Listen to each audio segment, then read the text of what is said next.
Okay guys, welcome back. Keeping on with this little cupboard. Actually both of them. Now what I did while we were off camera was simply I went in the back behind the face frame. Now this is on the one that the top is dovetailed in. And I put a cleat in here. And what this cleat does is it provides an upper door closure so that the door has the bottom shelf and then this little piece to lay on. Did the same thing on our sanded one. Now the other thing I did so you would see it, I went ahead and pegged my mortises. As well as I put my pegs in over my screw holes. Now when we finish this, they won't be quite as obvious, but they will be there. They will be obvious. And I want that. Because again, that gives it that nice old period look. It looks like it's been pegged together. And in reality, it sort of has. But they're in there. Not hard to do.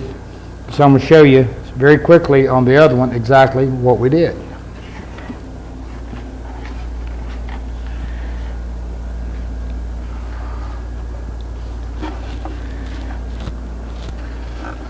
The first thing you want to do is you want to make sure, like when we put the screws in, that your screws are down a good 1/8. A little bit more wouldn't hurt. 3/16 is not going to hurt.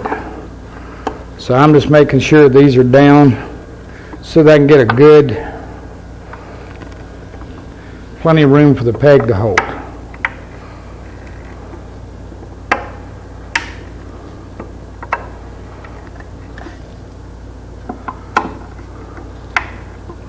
Now,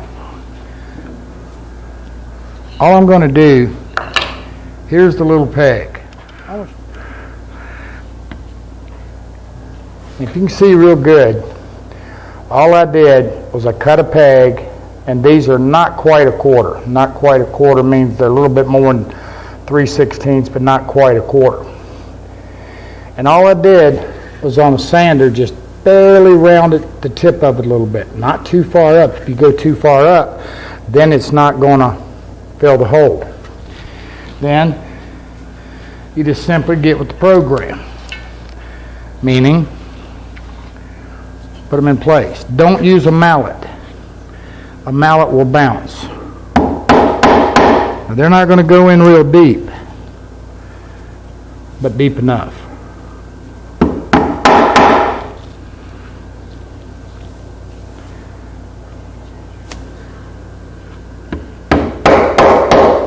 And continue.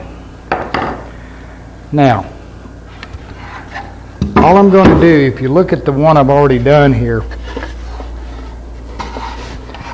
what I did was I've got 2 pegs in this face frame, 1 at the top. That's just because of the width. Balances it out. Now we're also going to be pegging our doors. And it's very simple. What you got to do is just play with your drill bit size. This is about 3/16. I want the peg in this soft pine just a little bigger. Now make sure when you drill these, you realize you're pegging a mortise. So make sure you drill it on this side, not on the, you drill it in the stile, not in the rail. See, I'm getting better at remembering what they are.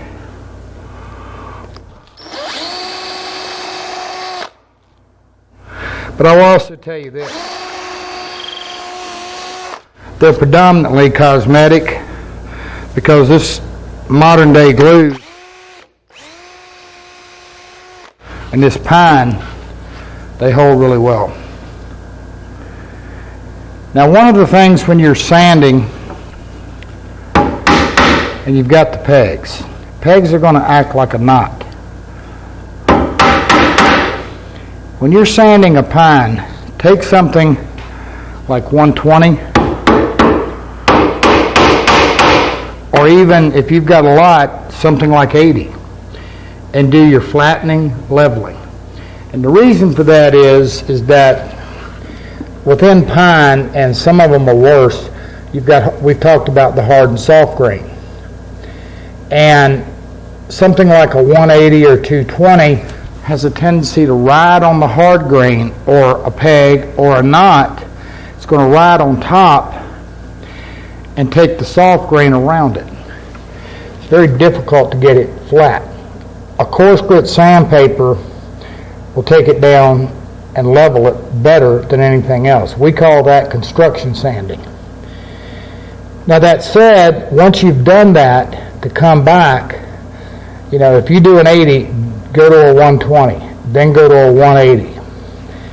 Avoid the little jitterbug sanders, and I hope you know what I'm talking about. The little, the little square ones that just barely vibrate.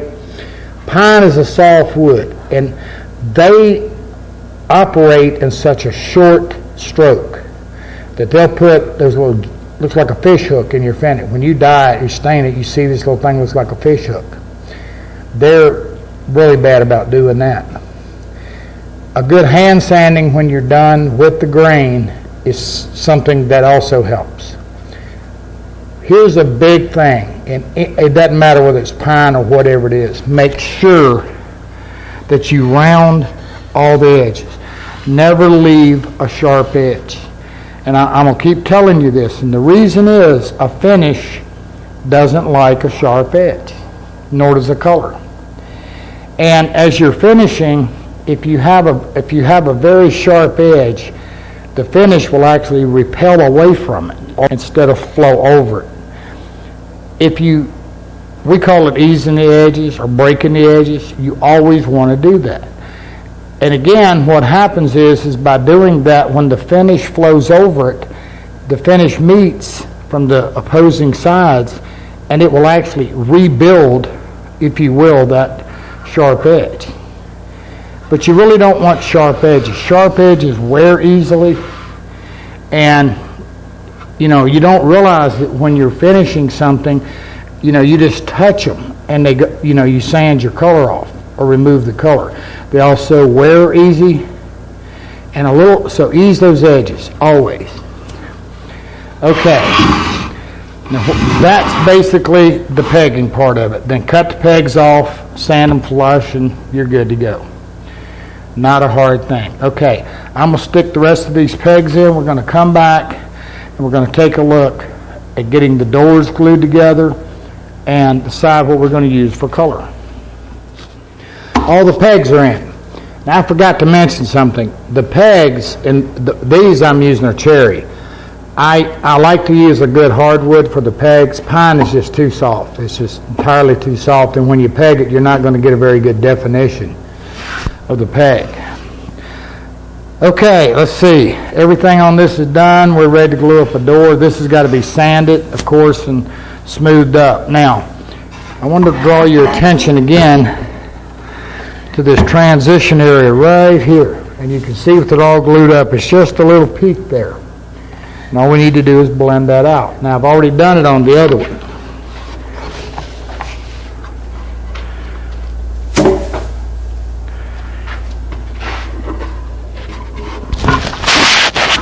And you can essentially see what I did. All I've done is just kind of blended that out and made it blend in with the side. Not hard. And of course, when we get through planing and get all this ready, we'll do a little sanding and again ease all these edges. Definitely want to do that.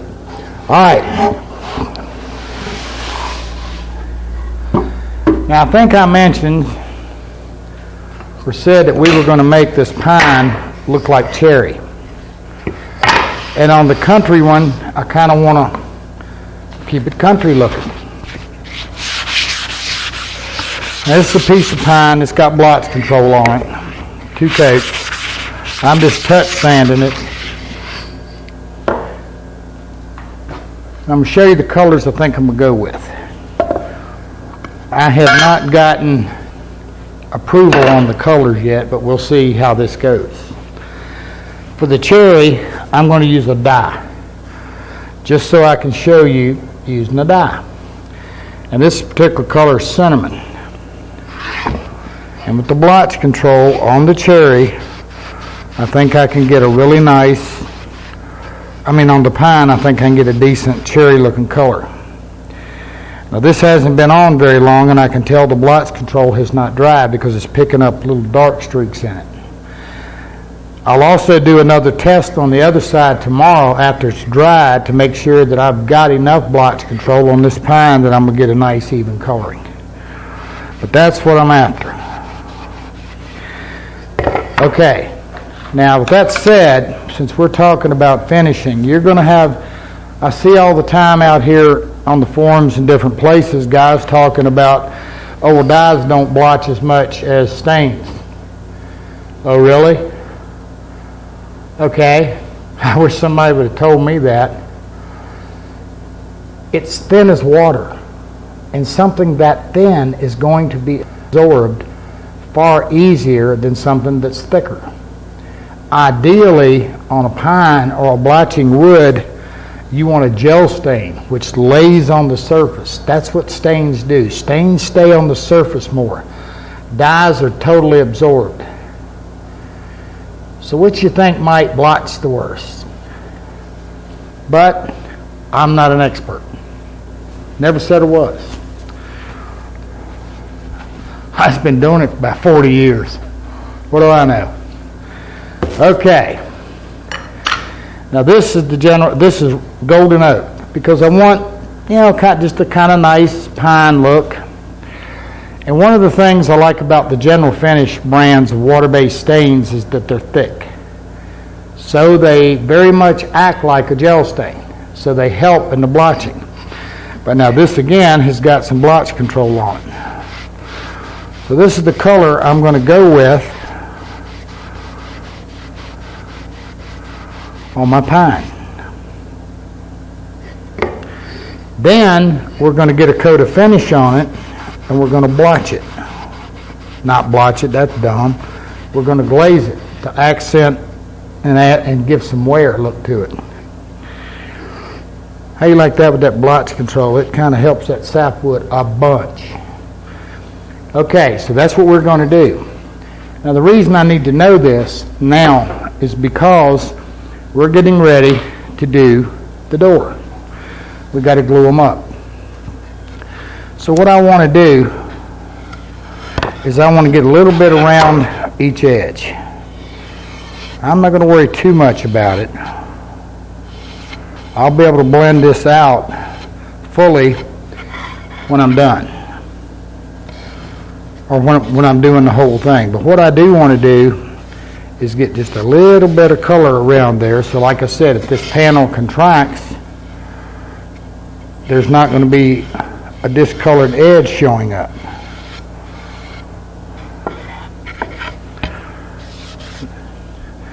Now here's something else you can do. You can also take and do the whole entire elevated part of the panel.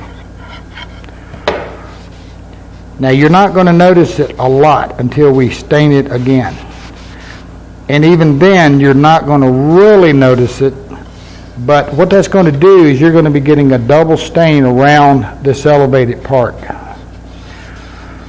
And the thing that's kind of neat about that is that if you've got this panel in here, now this is just pine, so we don't have anything spectacular going on. But if this was, a really nice piece of figured wood, by this elevated part getting stained twice, it gets a little bit darker. Not a lot, just a little. And it's kind of like a picture frame. It frames that center part of that panel. Really makes it stand out. Now, again, all of this panel has been, now this is the plain one, so it's got some little bit of marks in it. But this whole thing has had 2 coats of blotch control on it.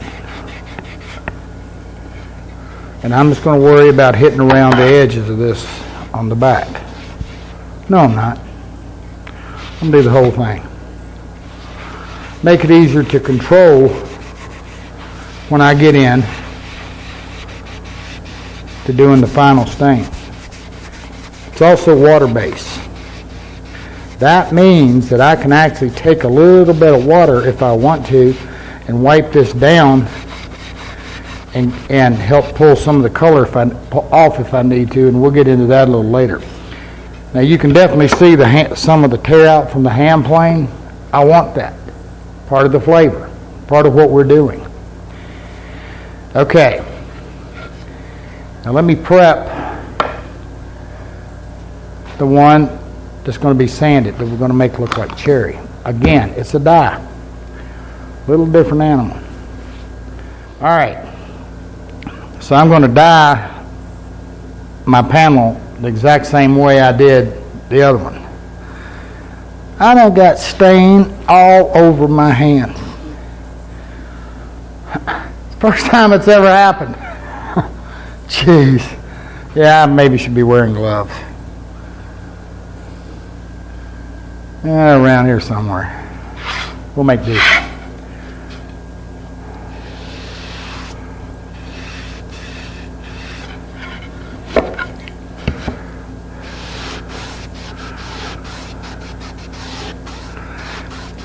The like-on-like situation is going to cause any water-based product to try to dissolve the one under it, particularly in the coloring stages. Water-based finishes, once they're dry, are not water-soluble. Water-based colorants are not that way. All right. Dry.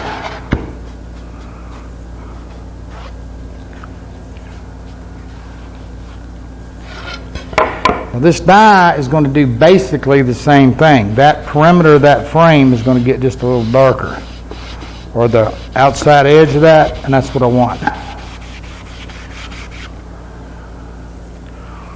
And when you're using a die, I wipe down and across, and then I hit it again. See it? You can see that white mark. Dyes are bad about that. The way you handle a die is saturation. Get it wet and do it quick. And when you're done, walk away. Don't keep working it. Now that's what I'm trying to get through to you. If you keep working this, then you're going to start damaging the blotch control under it, because it's going to be a little bit water soluble. It has to be in order to allow the colorant, whether it be a dye or stain, to bite into it. So don't overwork it. Now in this case, both of these, they really haven't dried overnight. They haven't dried but about 3 or 4 hours, so I'm really pushing my luck on that. 6 hours to overnight's better. Okay, they're going to dry, and we're going to come, and so now we're going to start gluing these things together. Okay.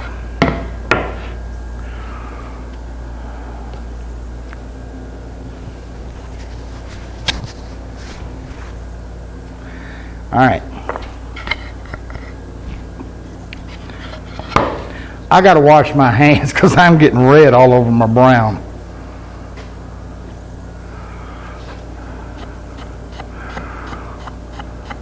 See it right there in the corner? That stain is still wet enough that the dye on my fingers, which really isn't dry, it's dissolving it and making it bite in. So it's time to clean these up.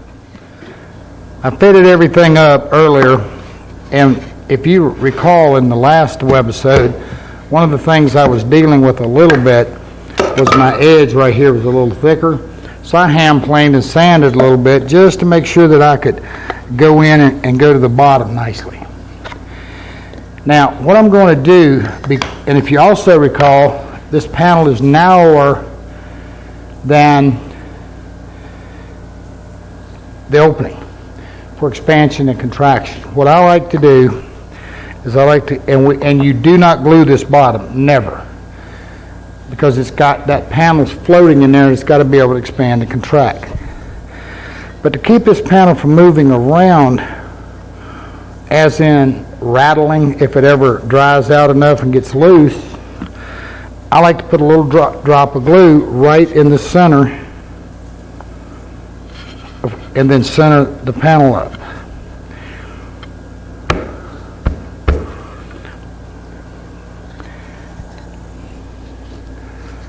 That little drop of glue right in the center there is going to cause this thing to expand and contract left to right, which is exactly what we want to happen. All right. Now,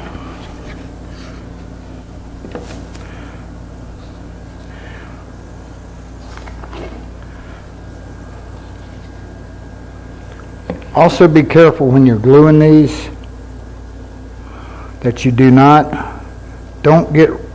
careful up at the edge of the panel you don't get a lot of glue, because you really don't want to glue your panel for moving.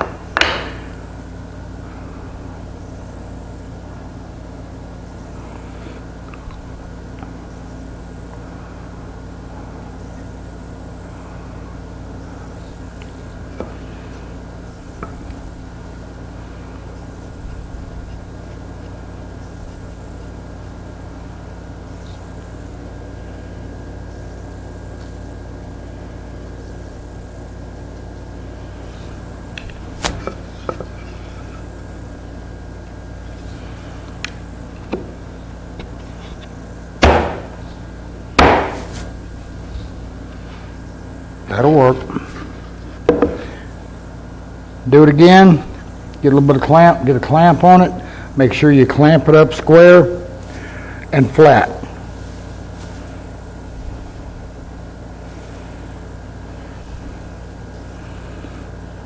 I see guys, they'll take a pipe clamp or something and they'll clamp a door or something like this together, and then they'll take it and lean it up against something, and the door is sitting there in a twist. You do not want to do that.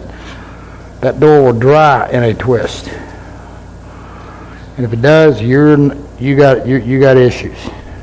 Make sure you glue it up flat.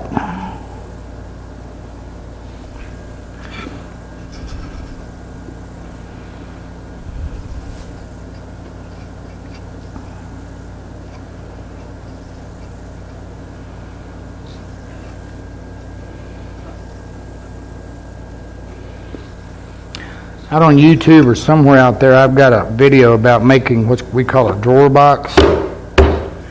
They really, really work well.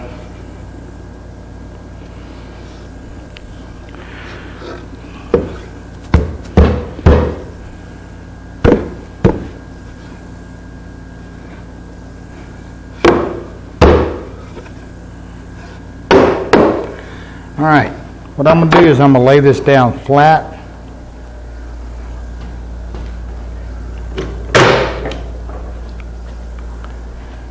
Then I'm simply going to take a clamp and go across it and glue it. Then clamp it. Then I'm going to pull a diagonal measurement after I get the bottom one on, and I'm going to make sure this thing is square and down flat, and it's glued. Then I'm going to do the exact same thing to our little bit more fancier panel, the one that's going to be sanded, and we're good. We're glued up. Okay, when we come back, we're going to actually be fitting the doors, get the back in.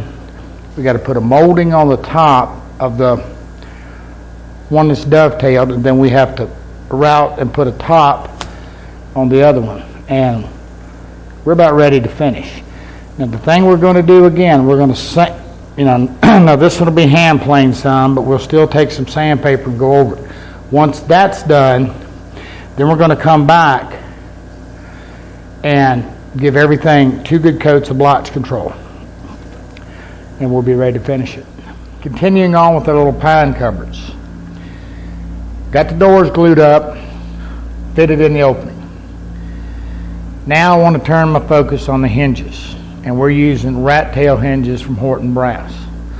And I want to show you how to install a rat tail hinge. So we're going to go down the cabinet here and see what we got.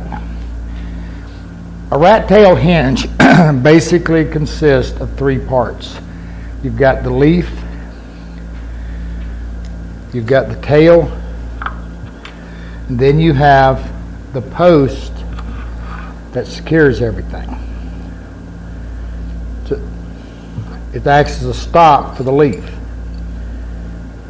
That's the essence of a rat tail. It's totally a surface mount. Now, let's look at this very, very carefully. You can locate this pretty much, the leaf, anywhere you want. I usually try to hit this point right here off of where the rail and stile come together and come across. So I'm going to locate my leaf right there. Now, that said, when the tail goes in, what you're going to see, I like to keep the top above this about 1/4, 3/8 of an inch. About 1/4 is probably correct. Now I have to be careful of two things. The first thing I have to be careful of is that because I got to drill a hole for this post to go in, I don't want to get too close to this edge right here. I also do not want to get back too far so that when I put this screw in, I'm not close to this edge, and I don't want to chip out the edge of my door. So here's the way I do it. This typically is about 3/8 of an inch back set, coming back. I set the hinge up just like you see.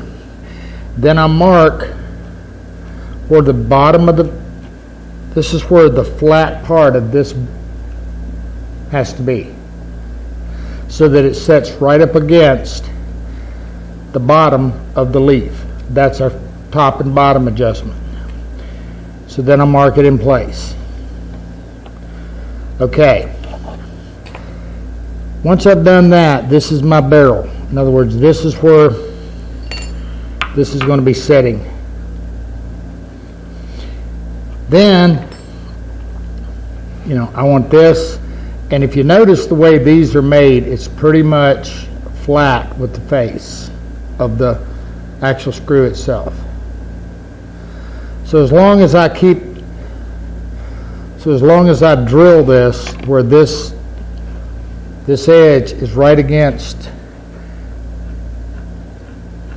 my stop line on the leaf, you with me? Here's the stop line. As long as I set this against it, that's going to be close enough. That's going to be pretty close. Now, all of that said to say, typically what winds up happening is that this space from the edge to the center is 3/8. That usually works pretty well. So I'm going to mark it at 3/8.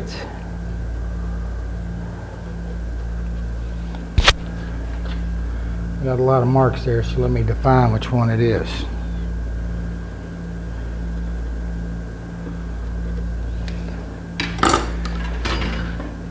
Okay.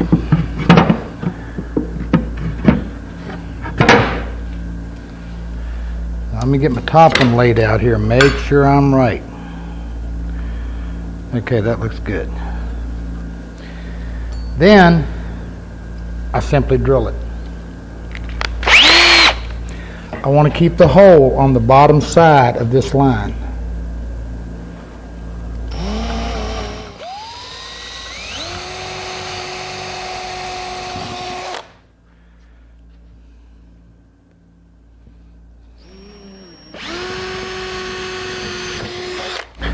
Now, because each and every rat tail is hand forged, they're all going to be slightly different.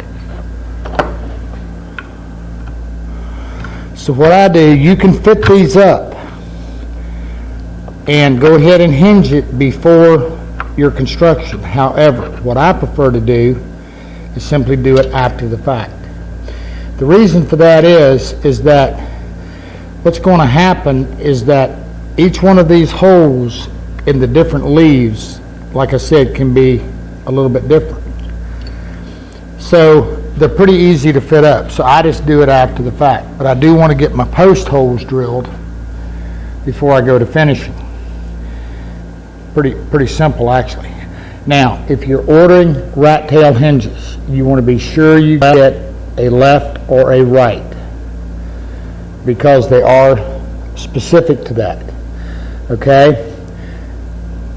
That's all there is to it. Now, what's going to happen after we get everything to get finished and whatever, we'll simply set this up.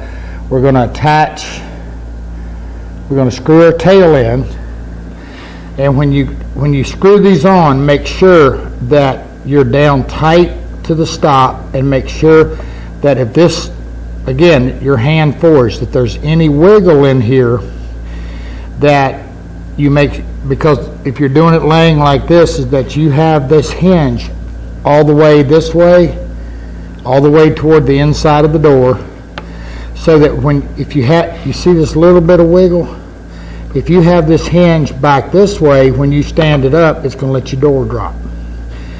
Here's another tip. Once you've got it attached, always use one screw. Put one screw in the leaf. Stand it up and make sure nothing is moving and everything's exactly how you want. And because that way, if you need to move something, you've still got two screw holes that are undisturbed and you can use them.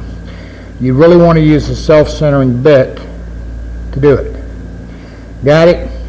Not difficult. Now, when we get done finishing, you'll see us actually install it, but right now we want to prep for that. Okay. Now, while we're here in this, I want to explain this to you. Just as we did when we were pegging the face frame, we're going to put a peg right here, one here, and then on the top, we're just going to put one in the center, carrying the same flavor. Two on the bottom because of the wider rail, one on the top because of the narrower rail. That simple. And again, going right back. Now, you don't need to drill these all the way through. I'm going to say this again. These are predominantly, they will peg the tenon, but the other side to it is that they're more decorative than anything else. Okay, so what's going to happen next is I'll peg the door. Everything is then ready to sand. Now on this unit, we've already cut the bottom, and we're going to go to the other one and see exactly how I did that. Then we've got to make our molding for the top of the one that's dovetailed, and then we got to route the profile for the top of this case. So right now, all this case needs is it needs the top and the pegs in the door, and it's ready to sand and finish. Backs. I hope his tape holds. You see what we're getting. The only thing we're missing is the top. So basically, we just got a little scroll cut in here. Now, just like where we got to do a little blending here, when you sand this, what you want to do on this very bottom down here is you want to blend this in nicely. Make all this fit nicely. Now, I'm going to reiterate this. Keep your sweeps in your scroll nice and smooth. Okay, it's nothing difficult about this. Now, attachment of this back. One of the things I did is I went through and I drew a pencil line on the inside of everywhere we've got a shelf. And when I take the back off, what I'll do is go through and drill some small holes. Now, if you screw the back on, you want to make sure that you countersink the screws. The other thing I like to do is I keep my back just a little bit proud of the edge. You don't have to, but that takes it tight to the wall. I'm not worried about these edges going perfectly tight to the wall. Now, hanging this is very, very simple. We're simply going to screw through the back just like you're hanging a kitchen cabinet or something. We're simply going to screw through the back right into a stud, or around here we call them a molly bolt or the toggle bolt or whatever. The other thing is with the width of this, you can actually catch two studs. if you need to. Or you could catch one stud and do an anchor. I like, but if you can get right in the middle of a stud pretty close, hit it here, you've got it. Now, the other thing with the back is make sure you leave a little bit of room. Don't try to butt it tight to the back unless you were using plywood or something, for the simple reason you want a little room for this back to expand and contract. Once we draw that, we just kind of come in and put some screws, countersink them. Now my back in this is about a little over 3/8. So we've got plenty of strength. Make sure it's down. This one is flush to the top because we're going to have our top setting on it. It's pretty simple.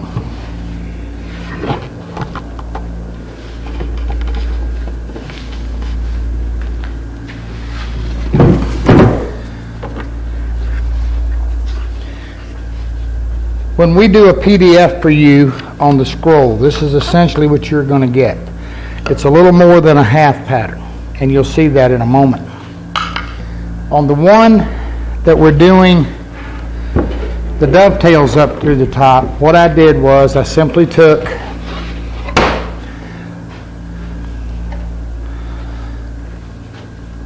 a rabbiting bit with a bearing and finished out this area up through here. Took a chisel, chiseled the corners. No big deal. Then the back on this one is going to set in just like so. And again, you can see the space. We'll divide that up when we mount this so that we have expansion and contraction area.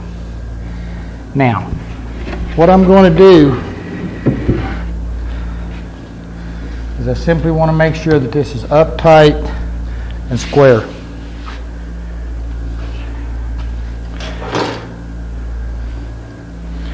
Then I'm just going to mark it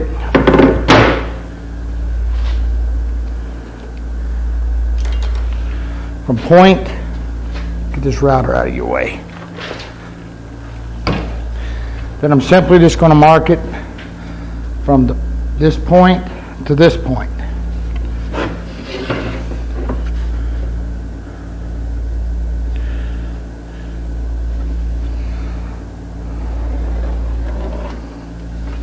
Okay.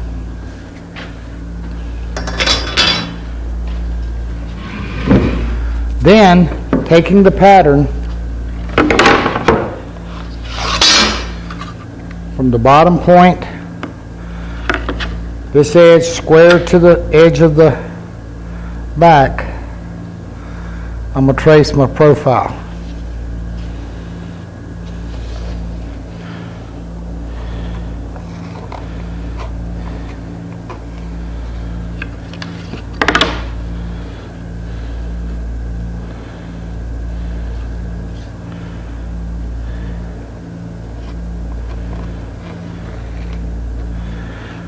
And bandsaw it, jigsaw it, take a rasp, take a drum sander, clean it up, you got it. Now, again, once you've done this, you can either take a very small round over bit or just hand sand and roll that edge. Make sure you ease those edges. Okay. Now the other thing I'm going to show you on this one, this is the one we're hand planing. This is a little old Stanley plane from a box store. It's pretty cheap. And I did something. I did what's called a hollow ground. That's what I call it anyway. And if you look at this, you see where I rounded the edge? It's sort of like what's called a jack plane, but it's on a low angle. I realize most of you are not going to go do all of that. But I've used this a lot to get an old antique look because I want to see the hand plane marks. And what this does, make sure I'm not too deep here.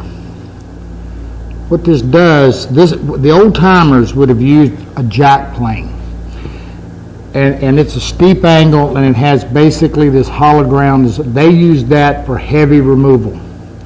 And then they would come back with different other planes and work their way down to a smoother and then down to a scraper.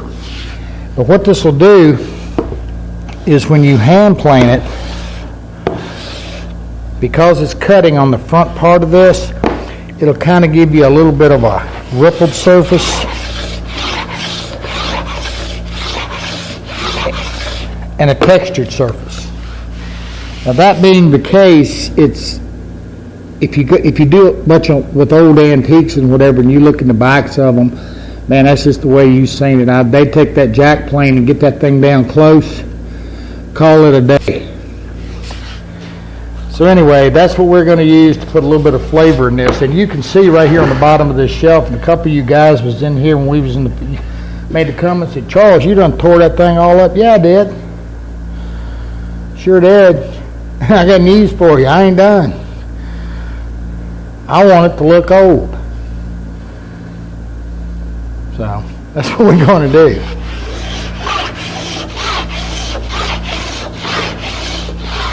All right. So I'm going to bandsaw this out, get it ready, hand plane this whole case, and again, at this point, we're back now to the next thing we do is to get the top routed for this and get our molding routed. Now, I can't put the molding on this until I get all my hand planing and everything done, because then I'm going to have a hard time accessing the top and whatever. But we're going to get the routing done so that we've got all of our profiles made. So we're going to get another camera angle and go to the router table. Okay. What I've got set up right now is our signature bit. Now I'm going to say this again, you can use any profile you care to. Here's the one that it makes, and we're going to use this strip to make the molding that's going to go around the top of the one we dovetail. And then this is going to be our top. Now I want the top to overhang on the sides and on the front 1 inch. Inch on the left, inch on the right, inch on the front.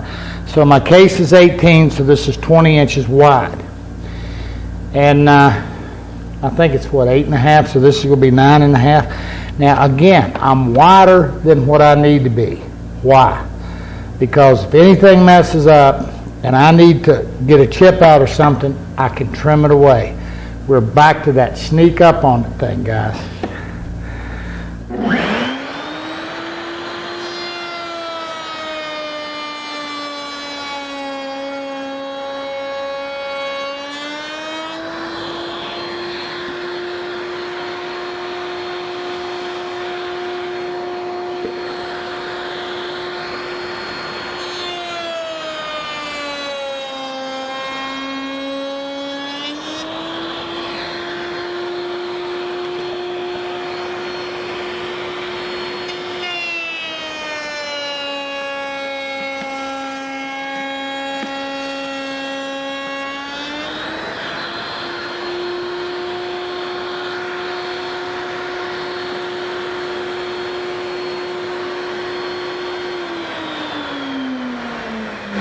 Alright, I got a little chip out back here in the back, and I got just a little teeny bit on that corner. I'm going to go to the table saw, skim this front, run it again. Once I've got a nice clean profile, then I'm going to come back and cut it to width. We have no issues. Alright, I got a little bit of glue coming up there, but that I'll sand off, but you kind of get a look at where we need to be here.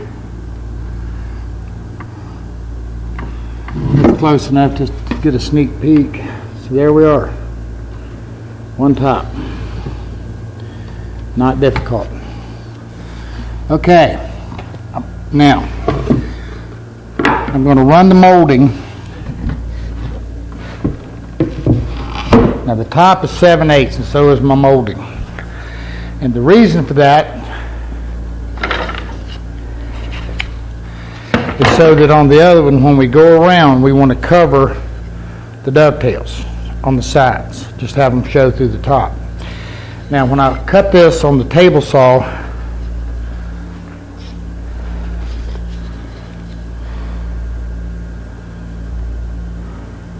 It's right at 11/16. That's 5/8 plus 1/16. So, yeah, it's 11/16. Because I want to keep this little edge right here, just a little reveal on it.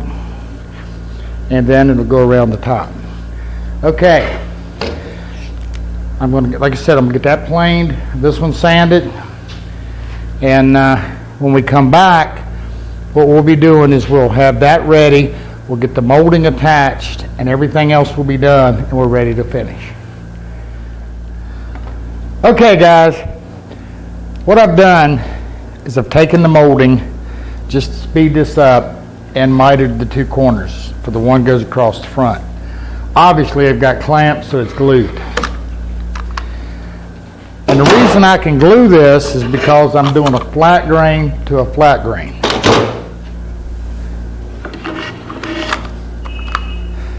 Now what I've got to do is I want to get my sides on. Now this is where we have to deal with expansion and contraction. One of the simplest ways I know of doing this, and that's what we want to do here, the simplest thing we can, is to nail it. And that's exactly what I'm going to do. Now, what I'm going to use is an 1.5 inch 16 gauge finishing nail.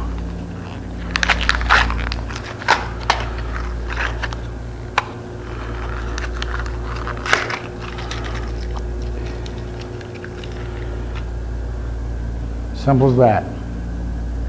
Just a nail. But I'm also going to be able to glue it. I can glue the front back to about here. And so then I'm going to put 3 nails. I really don't need one in the front, but I'm going to put 3 just for symmetry, just to keep this balanced out. Because the way we're going to take care of the nail head or the nail hole is a little different. So let's do it. Now the first thing I'm going to do is I'm going to set it up here. I prefer to do a little bit of a pre-drill. And the reason for that is, and particularly in woods like oaks and things like that, that nail can wander a little bit. And we don't want a nail coming up through the top. So,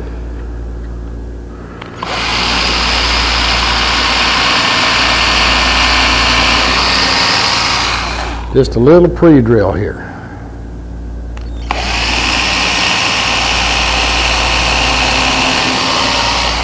Now also when you're doing this, you want to take this and just kind of, this bit, and just give it a little bit of a back angle. Nothing major.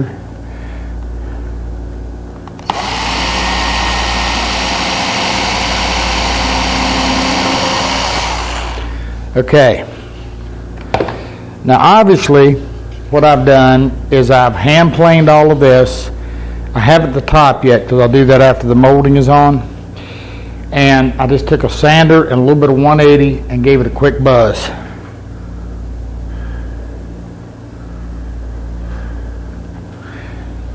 Now I want to make sure I glue that joint good too.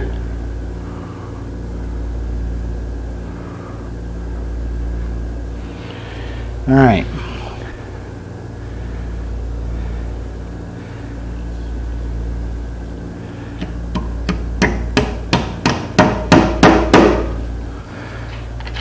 That pine is soft, definitely.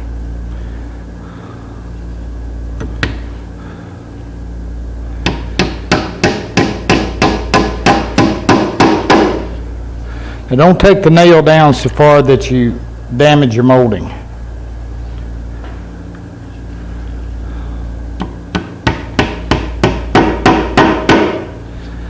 Now,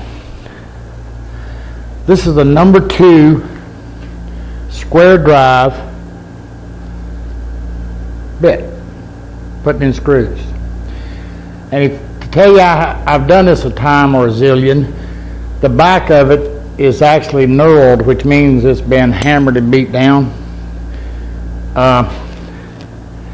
It's my nail set.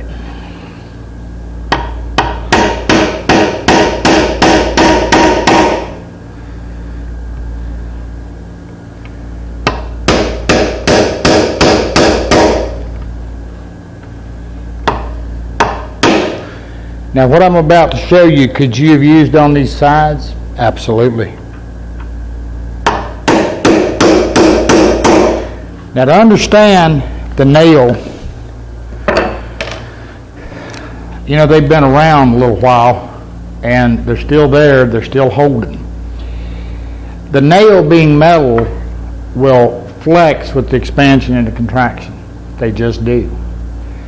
Rare have I seen anything that's been nailed split because of expansion and contraction, unless it was just super green or whatever. Nails will work with movement. Now, using the number 2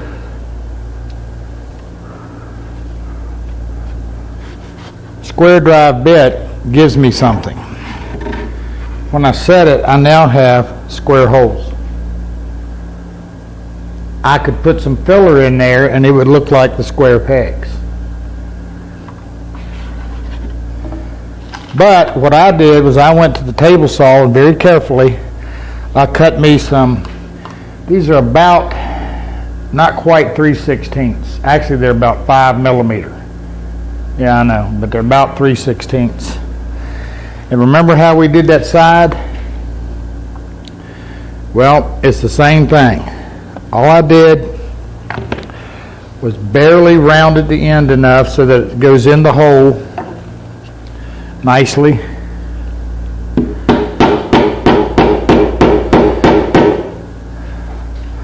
And we're going to peg each one of these. Dries, cut it off, sand it. Again, it's going to look like you've square pegged the molding on.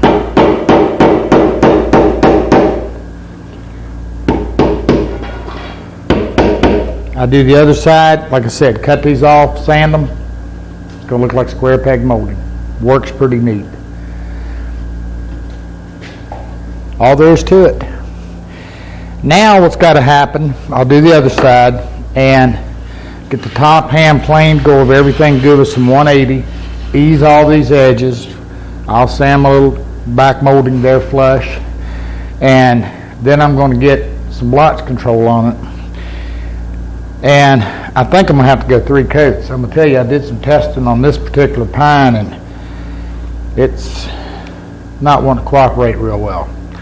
Welcome to the world of pine. What can you say?